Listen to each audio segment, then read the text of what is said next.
My name is Lieutenant Colonel Stuart Scheller, United States Marine Corps. I'm the current battalion commander for Advanced Infantry Training Battalion. I've been in the Marine Infantry for 17 years.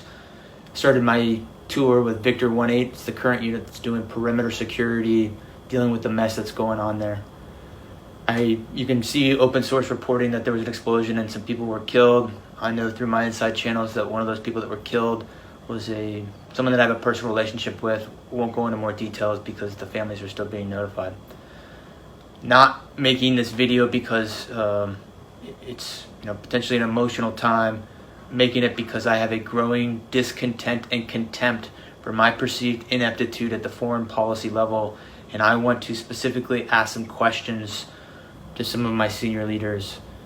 And I'll say, as a person that's not at 20 years, I feel like I have a lot to lose. If you play chess, you can only see 2 to 3 moves out because there's too many variables. I thought through if I post this video, what might happen to me, especially if the video picks up traction, if I have the courage to post it. But I think what you believe in can only be defined by what you're willing to risk. So if I'm willing to risk my current battalion commander seat, my retirement, my family's stability, to say some of the things that I want to say, I think it gives me some moral high ground to demand the same honesty, integrity, accountability from my senior leaders. And so I want to start with, we'll just use the Marine Corps. We'll just stick with the Marine Corps. So in the current fallout of Afghanistan, a lot of Marines were posting on social media, and in response to that, the Commandant published a letter, which is the service chief of the Marine Corps. And I want to read from it. It was dated 18 August, so only a week ago. The Commandant, sir, you wrote, "Some of you may be struggling with a simple question. Was it all worth it?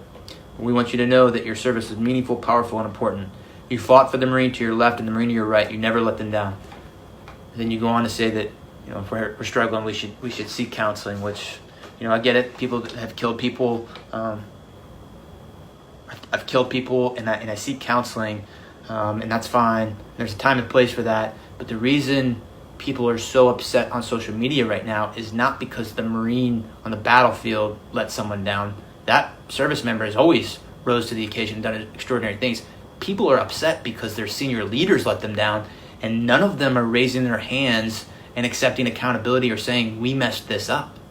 If an 05 battalion commander has the simplest live fire incident EO complaint, boom, fired.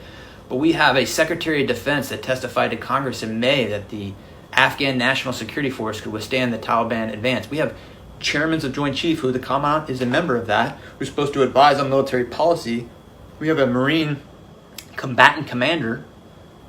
All of these people are supposed to advise, and I'm not saying we've got to be in Afghanistan forever, but I am saying, did any of you throw your rank on the table and say, hey, it's a bad idea to evacuate Bagram Airfield, the strategic air base, before we evacuate everyone? Did anyone do that? And when you didn't think to do that, did anyone raise their hand and say, we completely messed this up? I've got battalion commander friends right now that are posting similar things, and they're saying, wondering if all the lives were lost and if it was in vain, all those people that we've lost over the last 20 years. And he goes on to say that we're all part of a chain. While every link may not be tested, the strength of the chain is only as strong as each link, and you got to be, good links, something like that. And what I'll say is, and from my position, potentially all those people did die in vain if we don't have senior leaders that own up and raise their hand and say, we did not do this well in the end. Without that, we just keep repeating the same mistakes. This amalgamation of the economic / corporate / political / higher military ranks are not holding up their end of the bargain. I want to say this very strongly.